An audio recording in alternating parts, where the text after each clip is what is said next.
And that would be a coffee cup, right? We could do this struct. That would be fine. That's what we're familiar with. We could create as many coffee cups as we wanted to from that structure. Coffee cup, A, B, C, whatever. You could make an array of coffee cups, and you can access those members with the dot operator. So A dot weight equals something. B dot volume, or whatever. Any of those variables can be accessed using the dot operator, and they're different for each object that we create. They're unique. Okay, so with that in mind, let's change this from a structure to a class. It's more common in C++ to use classes. Normally you will use a structure if it's something very small, only has 3 or 4 variables in there, and you don't need any functions associated with it. But with classes, classes are for objects that have a lot of data and that also need a lot of functions to work with that data. And it also comes with the idea that these variables are now private. They belong to this class, and only this class can access them. So what good is that? You can see down here in main, we can create the coffee cup and that's fine, but if we try to access any of the members with the dot operator, it gets angry. And if you hover over this, it says inaccessible. The member is inaccessible. So that's the main difference between a class and a structure, is the variables are by default private in a class and they are public in a structure.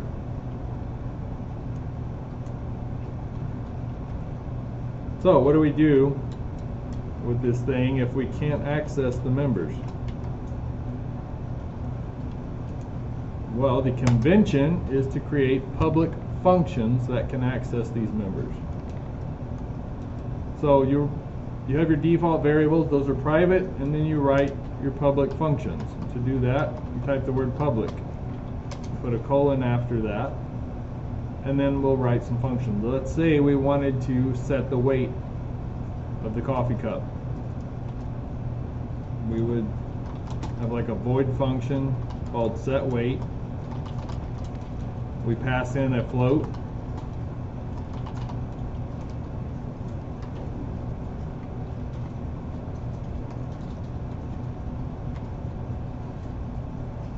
I'll start it with it needs to be different. It needs to be named different than this up here.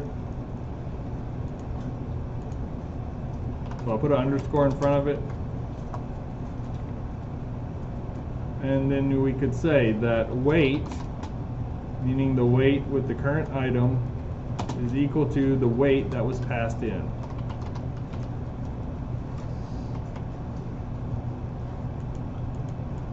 And this is called a setter method, or member function.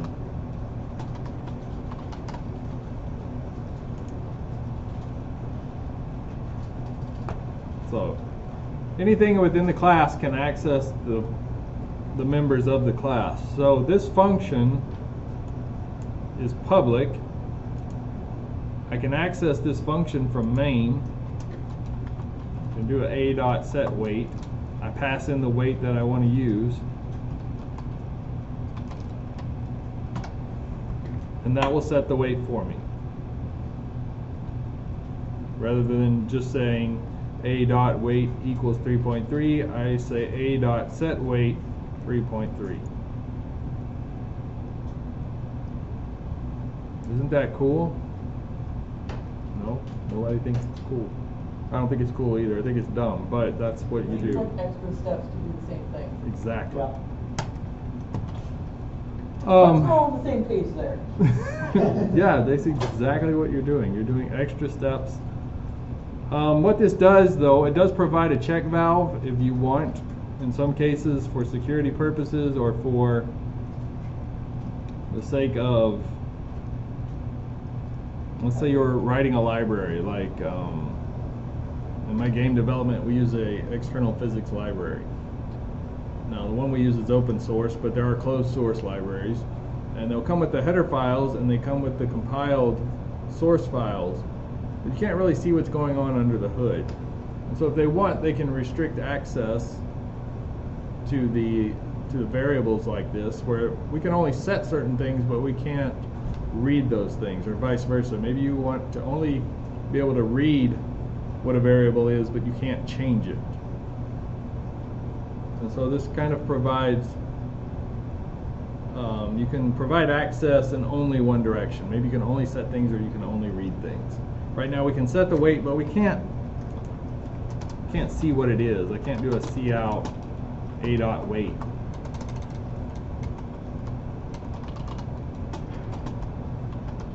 That will give me an error, because again, weight is private. You cannot access that. So then what do we do if we want to be able to read it? This is called a getter method, or member function. This function is not a void function. It is actually going to need to return something. What is it going to return? Float, because the weight is a float. What am I passing in? If I need to get the weight. Nothing. You don't need to pass anything in. So these two things have changed. When I'm setting stuff, I return void. I don't need to return anything, but I do have to pass something in. When I'm getting something, I need to return whatever I'm getting, but there's no need to pass anything in. So we just do return weight. And now instead of saying a dot weight, I will do a dot get weight, and that will return the weight that I have set. So let's just verify that that works. Maybe. Maybe.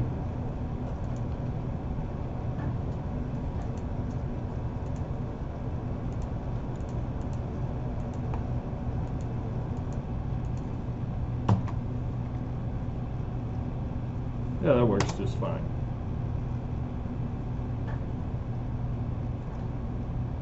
So these are getter and setter methods, and you need one for any variable that you're going to access in a class.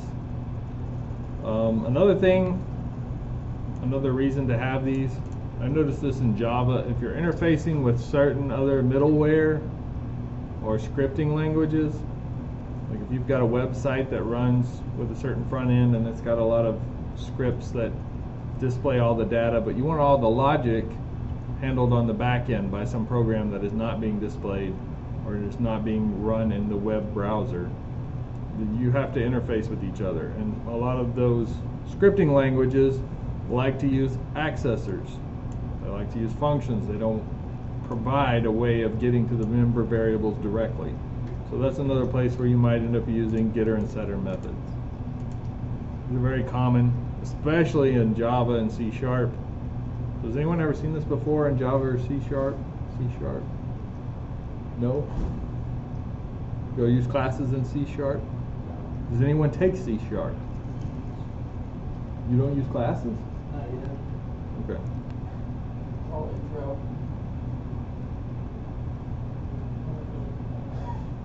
All right.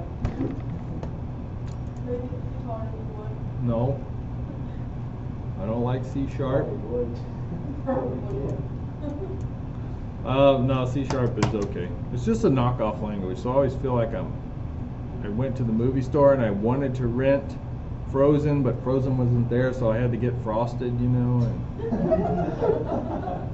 and like go home and watch this terrible claymation, or it's like, man. So that's what I feel like when I'm working with C#. You get to work with buttons though. I'd rather work in Java. C#, see, Sun and Oracle developed Java as this straight object-oriented language, and it got a lot of momentum and people really liked it. And then Microsoft saw that it was successful, so they invented C#. And so it is almost a clone of Java, but it's locked up on the Microsoft platform. So, and it can do some things that Java can't. Java does some things that C# doesn't do. So there's benefits to both languages, but that's what I feel like when I'm using C# is that it's a knockoff. I would just rather use C or Java. Anyways, that's just my personal opinion. Anyways, you'll see this a lot in Java and C# because they're very object-based. Everything's a class. You're working with classes all the time, and they like to use private members and public functions. So this is not just something weird I'm making up. In fact, most IDEs will generate this code for you. You provide the variables up here, you click on some little thing. I know how to do it in NetBeans, but I'm not sure how to do it in Visual Studio. And it will just create all these things for you. That's how common this is. Even though it seems like a lot of extra work and really pointless, like why would you do the extra work? Why not just use a structure? And some people do. In fact, you can take a class and put the word public up at the top. Now everything is public and we don't need these guys. And yes, it is a structure with the name class. That's the only difference. Now originally in the C language you had structures, but you did not have classes. I'm not talking about C++, I'm talking about original C. And C did not support functions in structures. So that was also a difference at one time. In modern C you can put functions in the structures and the compiler doesn't care. Is modern C still used commonly? Very much. There's nothing faster as far as high-level languages go. So the only way to get faster, okay, Fortran and C are kind of have different places where one will be faster than the other, but Fortran kind of got abandoned as far as development goes and just didn't stay on like C does. So like now anything that's got to be blazing fast is written in C, like drivers. Your graphics card driver. Most operating systems are written in C. So yeah, it's used, but it's where you need all the power in the world, and you don't mind writing the extra code to make it faster.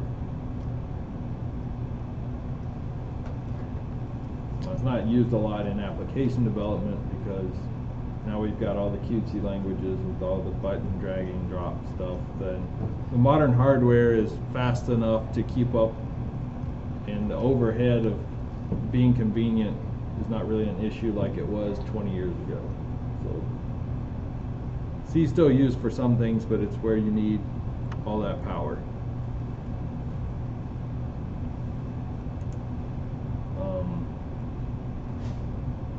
Anyways, so this is a class with a getter and a setter for one variable. There's some other things you can do with classes. Most classes have a constructor. A constructor is what it is, a function that has the name of the class. So our class is called Coffee Cup. Our constructor will also be called Coffee Cup.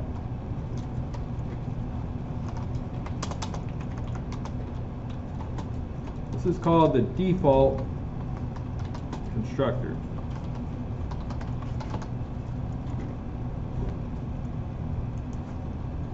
Default because it takes 0 arguments. There's no arguments in there. Now we can make constructors that do have arguments, and we'll do that shortly, but that's the default constructor. And you can use this to initialize your variables to something that is not garbage. I'm curious, what do we get? Sorry, constructors have to be public or you cannot create an instance of the variable. So I'll move my little public tag up above there.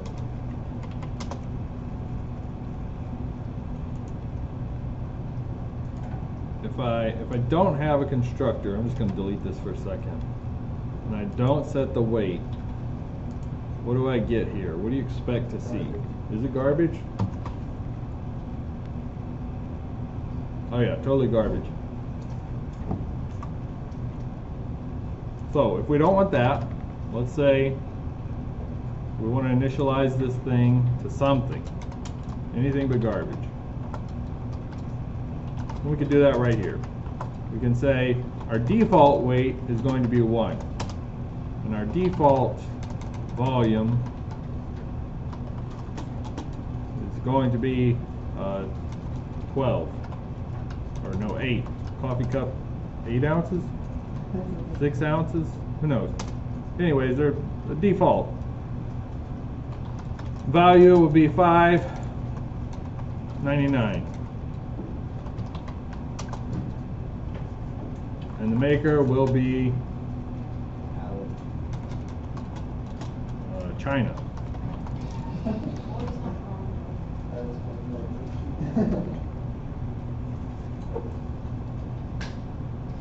Oh yeah, made in China.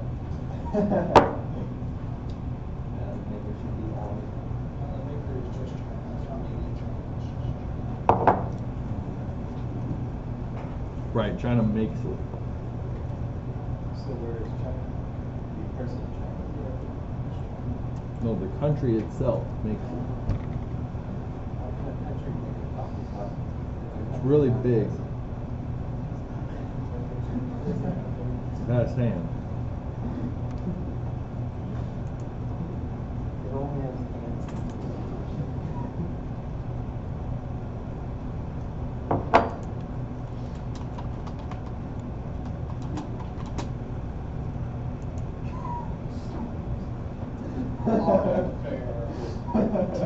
There we go.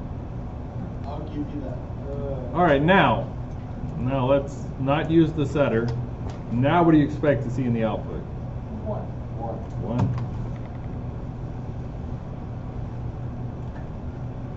Hey, it's a 1. Let's do a getter for the maker.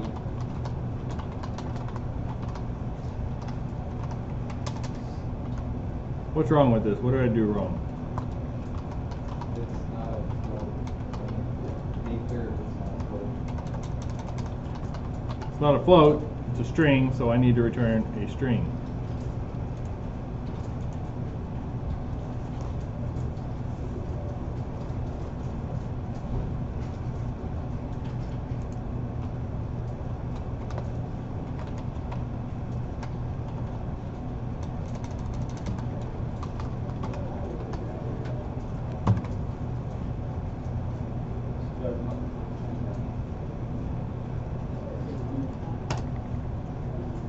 Yeah, they don't have the S sound over there, right?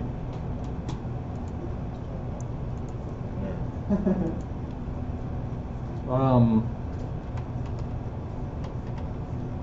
And this is good for all of them. You know, so if I want to check C or B, even though I haven't used any setter methods, they all fire the default constructor whenever they are created. And so you'll get that same output for every one of these guys. All of their variables have been initialized right here.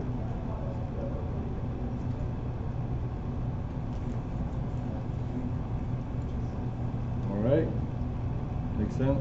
We're good with that? This is the easy way to read it, but if you do it like this, it actually creates the object with garbage variables and then goes back and rewrites them according to these statements. At least that's what I was told. Now if your compiler optimizes quite a bit, it may not do that. But another way you may see this done is with an initialization list. So you may see a colon after the name and then the weight or whatever you want to set, followed by parentheses and the default value. Comma. Well, it's actually it compiles a little quicker.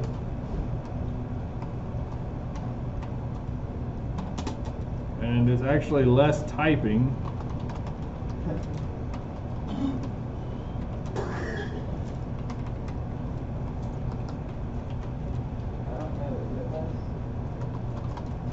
Seems like it is. With the parentheses, I'd do the equal semicolon.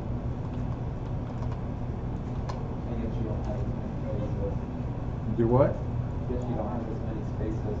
That's the only thing that should. Walmart's making that $22. Walmart.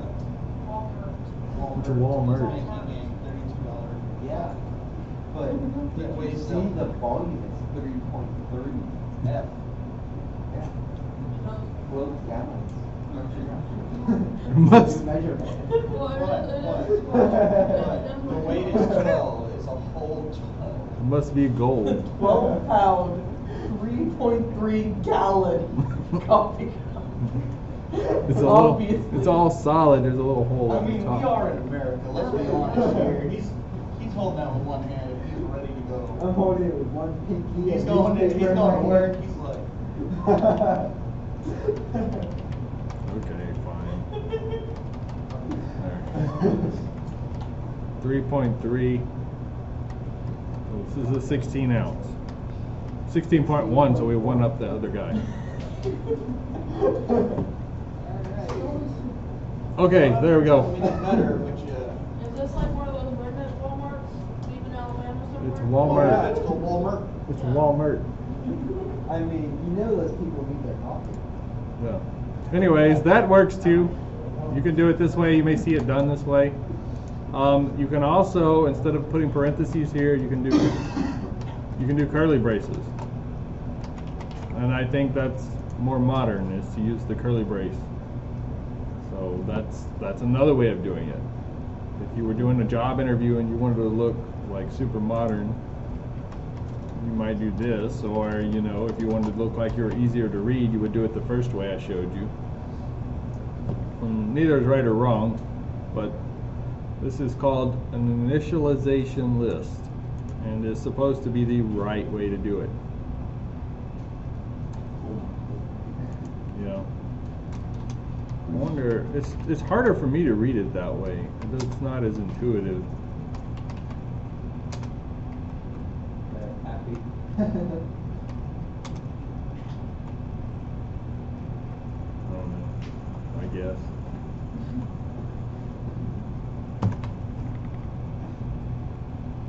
So when are the 16 cup coming to market?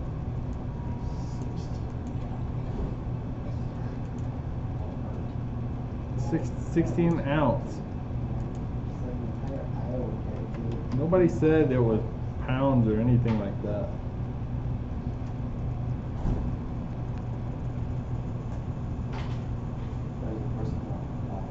Anyways, that's the default constructor. You can set some default values right out of the gate without any setter or getter methods. And if you've got objects that have the same default values, you want to create a lot of them, then just change the values that you want to change. That's one way to do it. Okay, it's not uncommon to have lots of constructors here.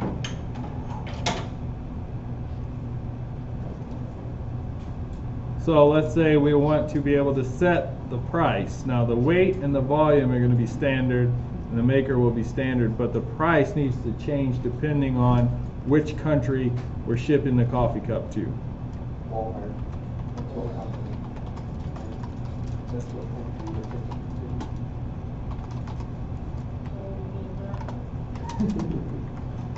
Okay, so what? to. No, it's a tiny We can copy our initialization list.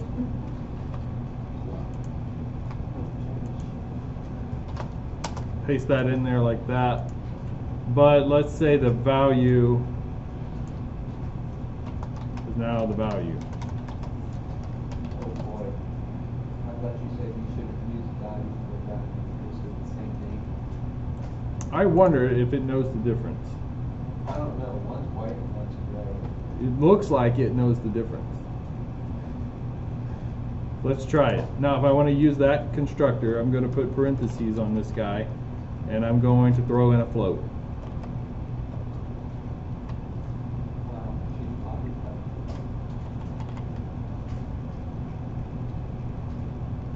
No. You may want to get the value. Yeah, I want a getter for the value.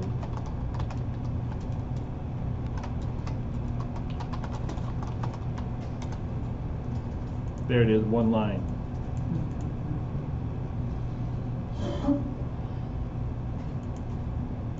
And to see if it worked,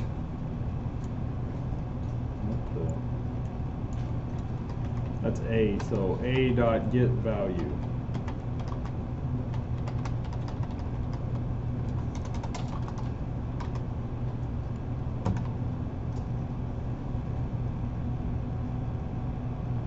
Oh, would you look at that? It totally works. Let's try it with the braces.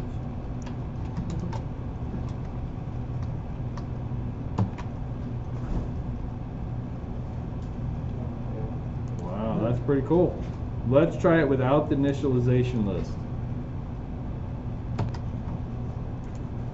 Let's do it the classic way.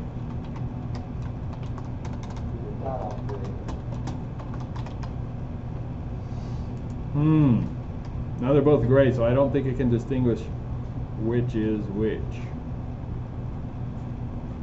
In that case, I would have to say, this value is the value I'm passing in. Or set the value of this coffee cup to the value that I passed in. That's what that says. So that's a way of going around the underscore thing. Or if you want to name it the same, you can use the initialization list and get away with it.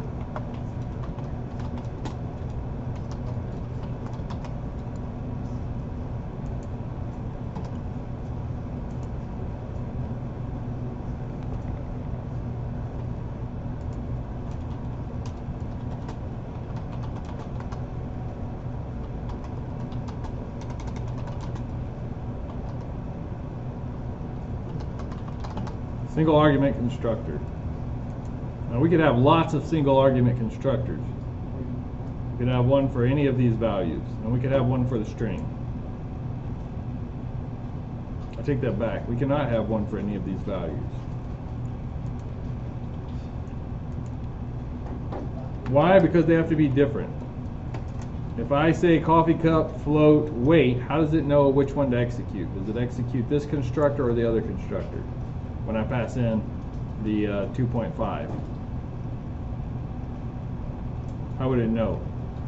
I assume it would go to the second one, so it's not reset. No, it won't. It doesn't know which one. There's no way to determine if they're both single argument float constructors. Now, what if I do one like this? I pass in a string to the maker and a float for the value.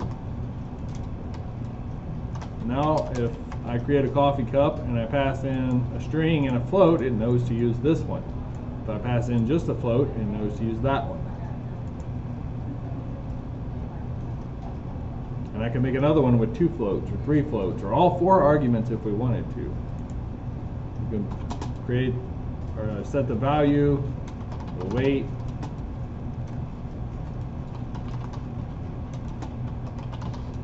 and the volume. Sorry, that's also a float. So we could set everything if we wanted to. As long you can make as many constructors as you want, as long as there's something unique about the arguments. I could do a string and a float, and then a float and a string, and since the order is different, the order of the arguments would be different, that would be legal. And it would be able to determine which is which. But as long as the type of argument, the number of arguments, or the order of the arguments is different, you can write your constructors however you want.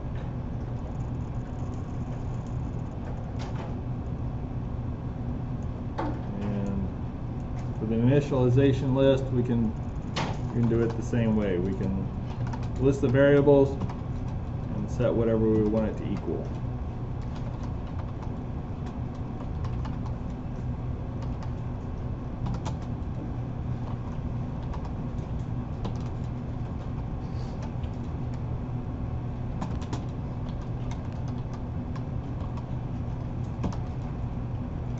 Oh no, that's wrong. You guys didn't stop. What do I put here? You knew and you didn't even stop me? I mean, we wanted to see how long it would take you. No, it took too long. So that's argument 3. And they're not trying to grade, so better.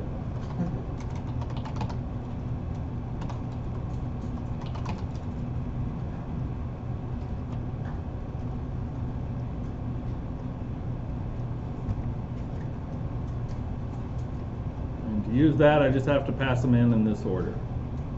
So I'll put the maker first, then the value, then the weight, then the volume, and that will all work out just fine.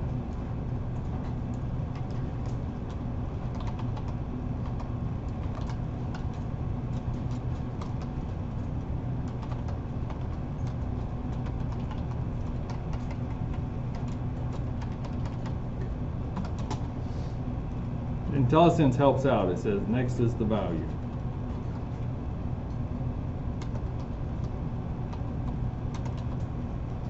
Then the weight. Was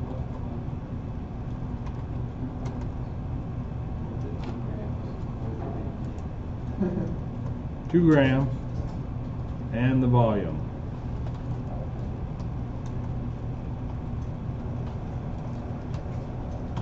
All right, now all the parameters are set when we create the coffee cup. Now, we didn't call it A, so I have to say coffee cup.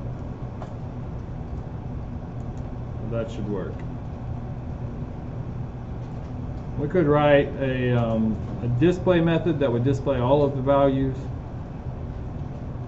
But the idea is that you see there are functions that you may need to work with this object. And you can write as many functions as you want in here, and normally your functions are all public, your variables are all private. And you use your private functions to access your public variables, your private variables. Do we understand the convention? Even though it's a little weird, it may seem like you're doing some extra work there. This is a pretty conventional way of doing it.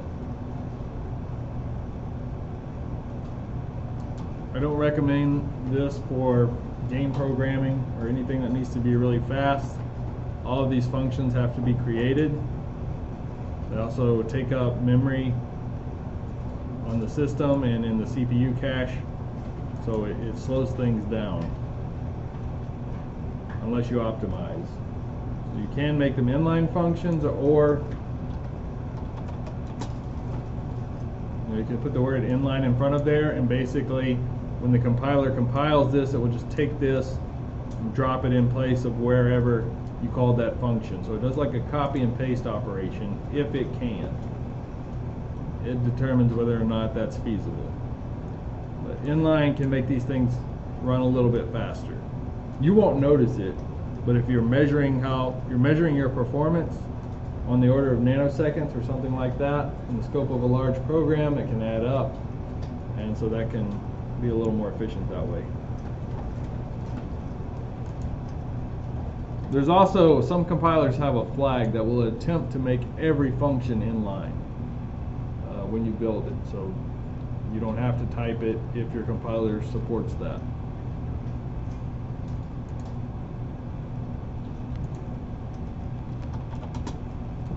We talked about inline when we covered functions, but it's still a thing.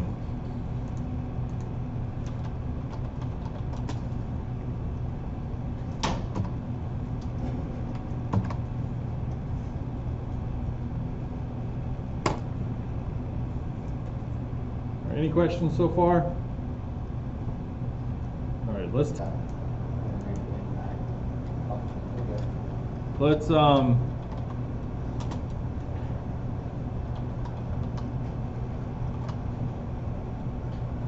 make a counter.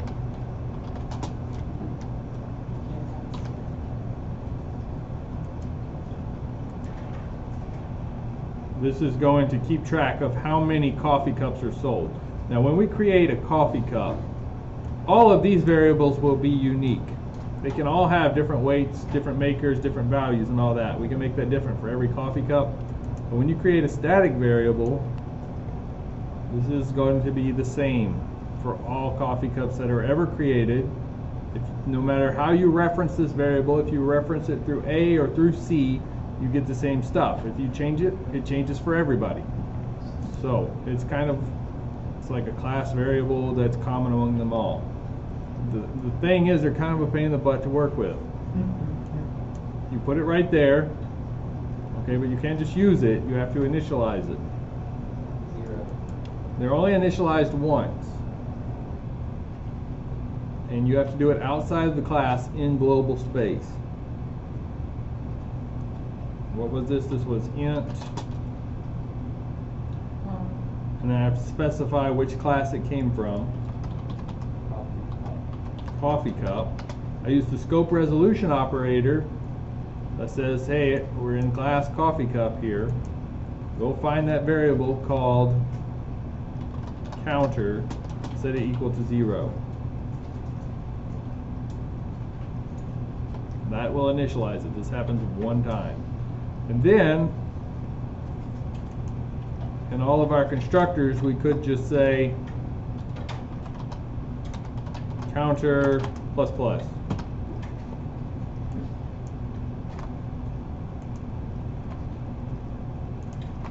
Now, anytime we create a coffee cup, this little counter will go up.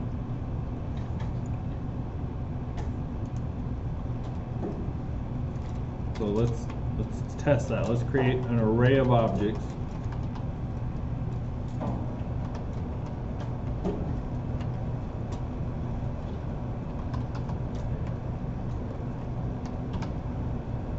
Create 10 coffee cups, and then we'll do cout. Actually, we have 11, right? We make this one first, and then we make 10 with the default constructor, and then we'll say counter. It's not going to allow that because it's still private. We'll have to make a getter for it.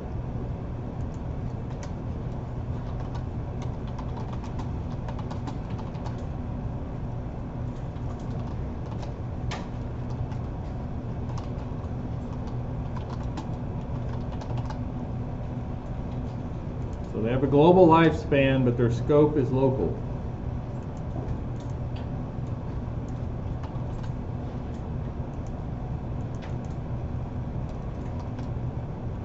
And now what do you expect to see for output? 1. 11. Why would it be 10? I don't know. Yes. We have a coffee cup. We have 10 more coffee cups. 11. Should be 11.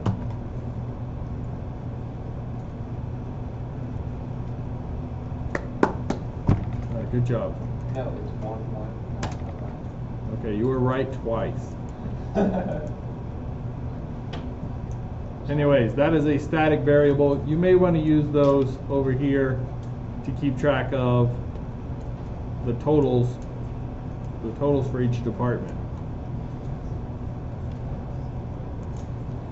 If I remember right, this lab actually involves a lot of static variables. Yay. So there's your static variable. My enthusiasm. That's how a static class variable is used. Now it's kind of cool if you're using a static variable in a function. It's not a class variable, but it's just limited to the scope of the function. You can use it in the function without any weird global initialization. You can just say, pick a function, say static variable num equals something. That's fine. You can use that there, but the scope is limited to this function now. So they're static variables.